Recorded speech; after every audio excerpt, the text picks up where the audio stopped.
Hello tout le monde, écoutez, je suis très content de faire cette première vidéo YouTube sur cette chaîne. Je vous expliquerai après pourquoi j'ai décidé de créer cette chaîne, qui je suis et qu'est-ce que vous pouvez attendre pour les prochaines vidéos. Mais sans attendre, je vais vous expliquer quelles sont les 5 raisons de s'intéresser aux cryptos aujourd'hui. Alors, pour moi, on a passé déjà la première, on est à la fin de l'équivalent de la bulle des dot-com. En 2021, pendant le Covid, 40% de l'argent qui circulait, il venait d'être créé sur les 2 dernières années. Donc on a eu énormément de cash qui a été créé et généré, ce qui a fait que les stocks ont explosé, que n'importe quel fonds d'investissement a pu lever des fonds énormes, que n'importe quel fondateur arrivait à lever des fonds pour sa startup très facilement. Ce qui a fait qu'on a eu énormément de tokens, de projets en attente en fait, un pipeline qui s'est créé. Et en fait, c'est ce qu'on a payé sur les 5 dernières années, donc de 2021 à 2026, puisqu'il y avait plein de projets qui attendaient en fait que la crypto un peu reparte pour lancer leur projet et un peu avoir un effet qu'on appelle exit liquidity. Donc c'est ce qui s'est passé lorsque les cryptos ont repris fin 2023 jusqu'à début 2026. Et aujourd'hui, on arrive à la fin parce qu'on voit que tous ces projets, en fait, ils ont lancé leur token, tous ces projets, et que les valos étaient bien entendu intenables, et donc elles ont toutes fait moins 80, moins 90%. Et aujourd'hui, il n'y a plus beaucoup de projets en attente, et la barre est d'autant plus haute. C'est très dur de lever des fonds, il faut prouver beaucoup plus qu'avant, et ce qui fait qu'il y a très peu de tokens investissables aujourd'hui, et c'est ce qui est une réelle opportunité. Donc la purge est, j'ai envie de dire, terminée. Et il y a très peu de tokens aujourd'hui qui sont intéressants, ce qui est encore mieux.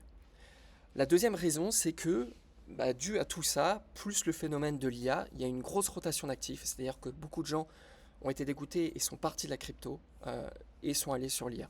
Autant sur le retail que sur le professionnel, hein. C'est-à-dire qu'on l'a vu, il y a énormément de fonds crypto qui ont rebrandé leurs fonds IA, et donc beaucoup de capital est parti. Donc les cryptos aujourd'hui, très peu de gens s'y intéressent. Et il y a un dégoût profond.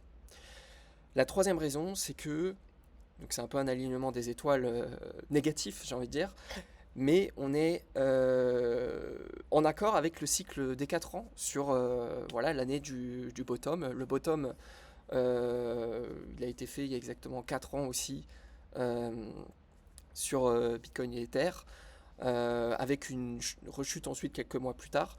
Mais on est très proche, et on le voit aussi sur les indicateurs et sur le prix, d'une zone de bottom. Donc c'est hyper intéressant puisque les prix sont très bas. La quatrième raison, c'est que pourtant, on n'a jamais eu une adoption aussi agressive. On a le premier product market fit de la crypto, c'est-à-dire la TradFi, la finance, puisqu'on est en train de reconstruire le système financier on-chain, sur la blockchain. Donc on a aujourd'hui toutes les fintechs qui se lancent, elles leverage la DeFi, la blockchain, pour proposer leurs services financiers, parce que c'est moins cher, c'est plus efficace, c'est 24 heures sur 24, 7 jours sur 7, le settlement, etc. Donc on a une adoption hyper agressive, autant des fintechs que des banques, de l'institutionnalisation. Donc on a des signaux très forts, mais une divergence sur les prix. La cinquième raison, c'est la plus importante pour moi, c'est qu'on entre dans un super cycle. Et que là, on est sur le dernier crypto bear market. Je m'attends à ce qu'ensuite il y ait aussi des baisses, de moins 10, moins 15, moins 20%, mais plus jamais des crypto winter comme on le voit sur les prix. Pourquoi? Mon raisonnement, c'est très simple. Vous avez vu l'explosion de l'IA, ce qui s'est passé sur la data, pour augmenter la productivité, accéder à de la donnée, le nombre de requêtes qui a explosé, etc. Il n'y a plus de retour en arrière, on le voit. Mais en fait, aujourd'hui, ce qui se passe, et ce qui va être développé dans les 6 à 18 mois, c'est l'IA agentique, mais avec l'argent. Le fait que des agents IA vont pouvoir transactionner de manière autonome entre eux de l'argent, payer pour des services, etc. Et pour ça, ils auront besoin de désintermédiation, de programmabilité et d'un settlement instantané, donc de la blockchain et des stablecoins. Et donc en fait, une fois qu'on va avoir l'IA agentique, la money, sur la blockchain, ça va être le même usage que les LLM. quand vous, en tant qu'utilisateur final, vous allez plus jamais entrer vos coordonnées bancaires sur booking.com, vos achats Amazon, etc., bah, vous imaginez le volume en quantité de transactions et en quantité de volume d'argent, ce que ça va représenter. Et donc en fait, on n'aura plus jamais, ce sera un up only, et exponentiel, l'utilisation de la blockchain. Et donc détenir les bons projets, et ils sont très peu aujourd'hui, qui font partie de cette infrastructure qui va capter la valeur générée, bah, c'est énorme le rendement qui va pouvoir être généré. Et puis ensuite, tous les prochains use cases vont être créés. Hein. Je ne parle même pas des microtransactions. Aujourd'hui, on est sur un web, et on le voit avec les agents IA, les LLM, etc., qui accèdent à la donnée sans payer. Mais en fait, on va tendre vers un web de microtransactions. Dans les années 2000, ça a été tenté, mais ce n'était pas possible parce qu'il y a un coût marginal pour faire une transaction. Donc, ce n'était pas possible de faire des monnaies de 1 centième d'euro, etc. Mais aujourd'hui, avec la blockchain et en regroupant les microtransactions par bloc, c'est possible. Et donc, en fait, plus tard, chaque requête HTTP, chaque requête API, etc., tout le web, les agents IA, ils vont payer des microtransactions. Et donc, le volume, ça va être des milliards et des milliards de transactions. Donc ça va être énorme en fait l'usage de la blockchain et on ne se rend pas compte que tout ça va se réaliser d'ici 2028-2030 et c'est pour ça que moi je pense qu'on a traversé la bulle.com et on va arriver sur un super cycle où les 10 à 20 prochaines années ça va être une croissance phénoménale comme l'a connu le Nasdaq en fait après la bulle internet. Donc voilà, pour récapituler les 5 raisons, on arrive à la fin de la bulle des .com. On a un désintérêt de la crypto avec une rotation sur l'IA, même si les gens ne comprennent pas qu'acheter aujourd'hui de la crypto, c'est investir sur l'IA. On est sur le bottom, très proche, en accord avec le cycle des 4 ans. On a des signaux très forts avec le système financier qui est en train de construire on-chain, une adoption hyper agressive. Et la 5e raison, c'est qu'on entre dans un super cycle, notamment avec l'IA agentique, avec la money et les microtransactions, avec plein d'autres use cases.